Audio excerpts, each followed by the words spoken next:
Selamat datang di channel Oma Fisika. Kembali lagi kita berjumpa ya. Kali ini membahas konsep pesawat sederhana.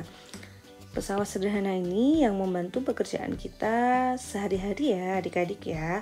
Dikelompokkan menjadi tuas atau pengungkit, ada stapler, ada gunting kuku, kemudian ada bidang miring. Sering sekali kita gunakan tangga, kemudian ada katrol, ini juga banyak kita lihat di kehidupan sehari-hari. Kemudian ada roda berporos atau gear. Wah, ini juga setiap hari kita menggunakan ya. Ya, kita bahas yang pertama yaitu tuas atau pengungkit. Tentu adik-adik sering ya main jungkat-jungkit waktu masih kecil. Nah, itu termasuk tuas atau pengungkit. Kita gambarkan.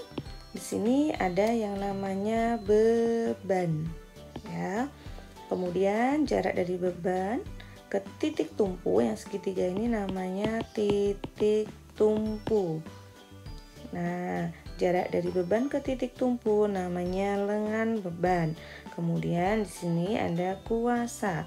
Jarak dari kuasa ke titik tumpu namanya lengan kuasa.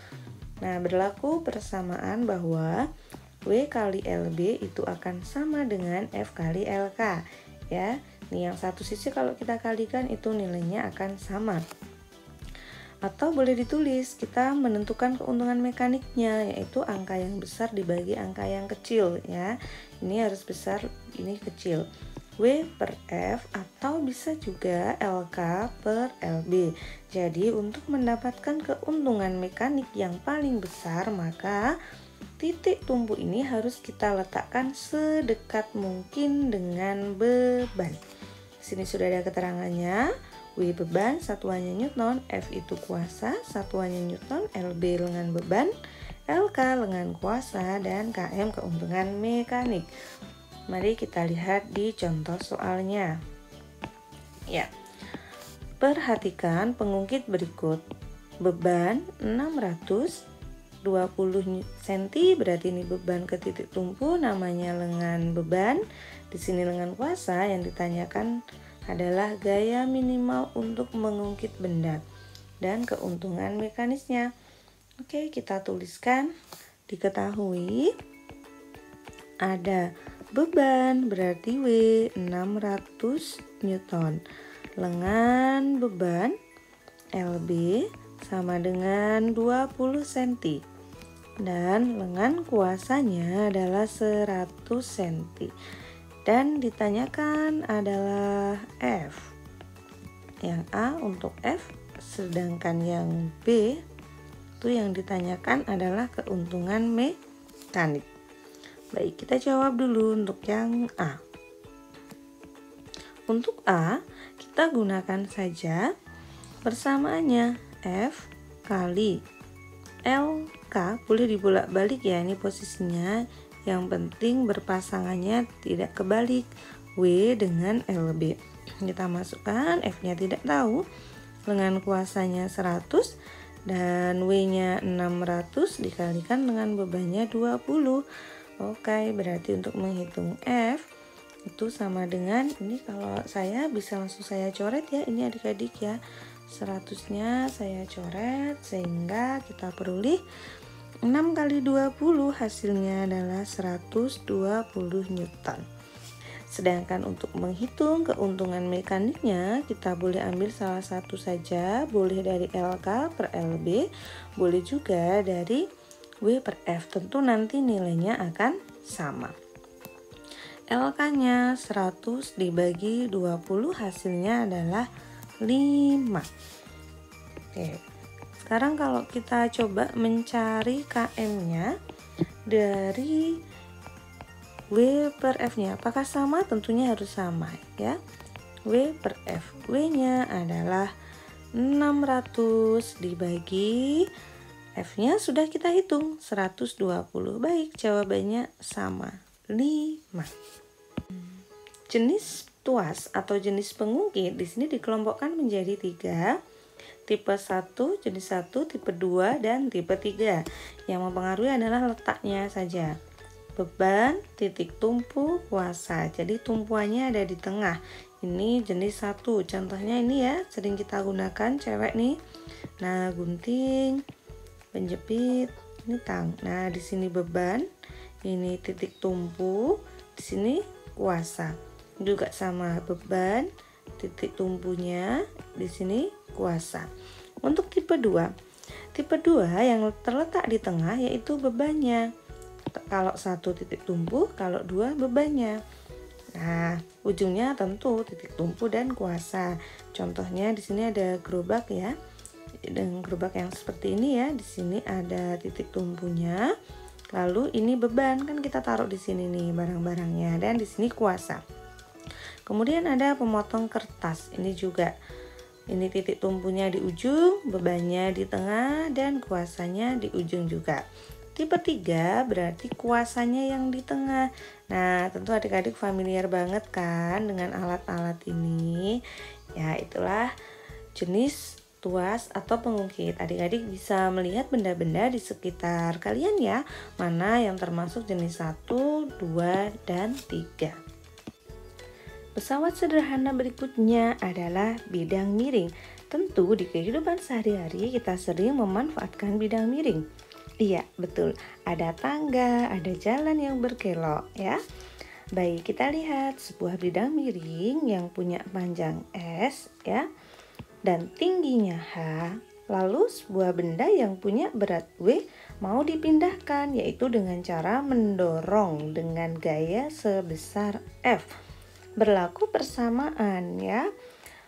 Yang sejajar ini dikalikan, F kali S itu akan sama dengan W kalikan H.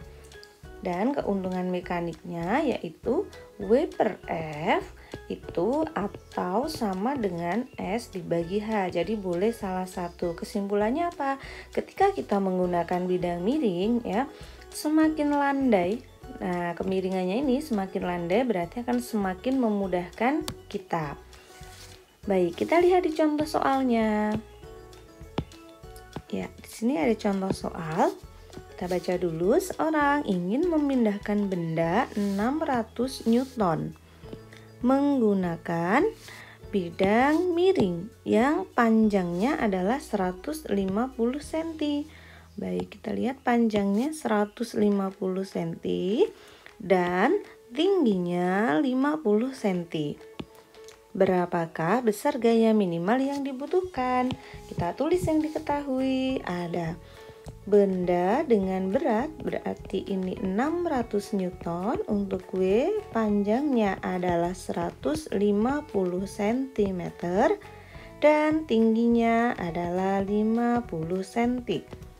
Pertanyaannya adalah berapakah gaya minimal yang dibutuhkan? Kita masukkan ke persamaannya, yaitu F kali S sama dengan W kalikan H. Kita masukkan angkanya. F belum tahu, S-nya adalah 150 cm sama dengan W 600 Newton dan H nilainya adalah 50. Yang bisa kita sederhanakan, mari kita sederhanakan, yaitu 600 kalau dibagi 150 berarti dapatnya 4. Oke, kalau begitu kita bisa mendapatkan bahwa F itu nilainya 4 kali 50 yaitu 200 Newton. Paham ya adik-adik? Oke, bagaimana kalau ditanya keuntungan mekaniknya? Keuntungan mekanik bisa dicari dengan 2 cara. Karena di soal di sini sudah ada S sama H, jadi kita bisa gunakan S per H.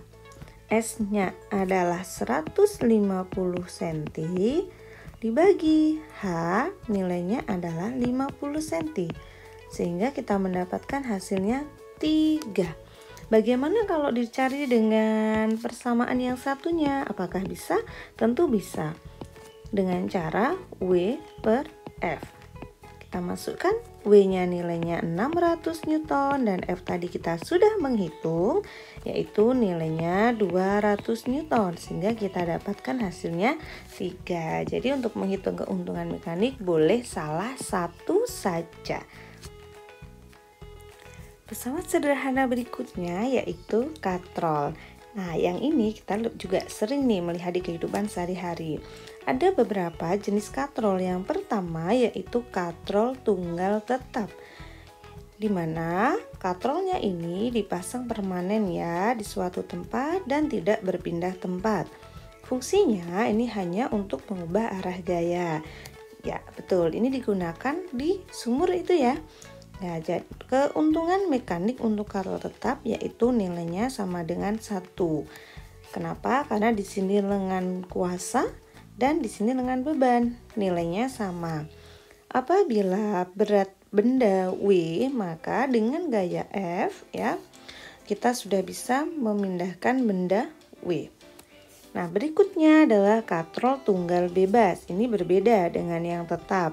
Jadi posisi katrolnya ini bisa berpindah-pindah, fungsinya untuk melipatkan gaya. Sehingga gaya yang kita butuhkan untuk mengangkat beban W ini nilainya akan menjadi lebih kecil, yaitu nilainya akan menjadi setengah kalinya atau memiliki keuntungan mekanik 2. Nah, berikutnya adalah katrol majemuk. Tujuannya biar semakin kecil gaya yang kita gunakan untuk memindahkan benda. Katrol majemuk ini terdiri dari katrol tunggal, tetap, dan bebas dan dirangkai menjadi satu sistem atau bisa juga disebut dengan sistem takal. Jadi bisa banyak. Nah, untuk katrol majemuk ini keuntungan mekaniknya itu tergantung jumlah tali yang saling terhubung. Di gambar ini ada 2 tali sehingga keuntungan mekaniknya 2, F sama dengan setengah W. Sedangkan di gambar yang di sini jumlah talinya ada 1, 2, 3, 4. Sehingga keuntungan mekaniknya sama dengan 4. Andaikan berat beban di sini adalah 200 Newton. Nah, maka dengan menggunakan katrol tunggal tetap kita bisa F-nya sama dengan 200. Jadi sama. Kalau menggunakan katrol yang tunggal bebas, maka kita peroleh F-nya hanya setengahnya, jadi 100. Untuk yang di sini juga 100. Nah, apabila kita menggunakan katrol yang ini dengan beban yang sama ya, 200 Newton, maka F-nya ini karena di sini ada 4 ya, berarti tinggal 1/4-nya. Nah, nilainya adalah 50 Newton. Ya, kita bisa membandingkan dengan katrol tunggal tetap butuh gaya 200 dengan katrol tunggal bebas 100 dengan sistem katrol ini yang katrolnya jumlahnya banyak, hanya dengan gaya 50 Newton kita sudah bisa mengangkat benda 200 Newton. Jadi yang paling menguntungkan ya katrol majemuk. Pesawat sederhana berikutnya adalah roda berporos atau disebut juga dengan gear. Ini merupakan roda yang dihubungkan dengan poros dan diputar bersama. Nah, adik-adik pasti tahu ya. Iya, betul sekali. Ada di roda sepeda, ada gear, ada di sepatu roda, ada setir, dan masih banyak lagi. Fungsi dari roda berporos adalah memudahkan gerak, meningkatkan kecepatan, dan menguatkan gaya. Keuntungan mekanik sebuah roda berporos yaitu dengan jari-jari roda dibagi dengan jari-jari poros. Baik, sekian kita sudah membahas untuk teori dari konsep pesawat sederhana mulai dari pengungkit ya, kemudian ada bidang miring, katrol, dan roda berporos. Berikutnya di part 2 kita akan membahas lagi berkaitan dengan pembahasan soal-soal pesawat sederhana. Terima kasih sudah menonton, semoga ilmunya bermanfaat. Dan jangan lupa untuk like, share, dan subscribe. Terima kasih.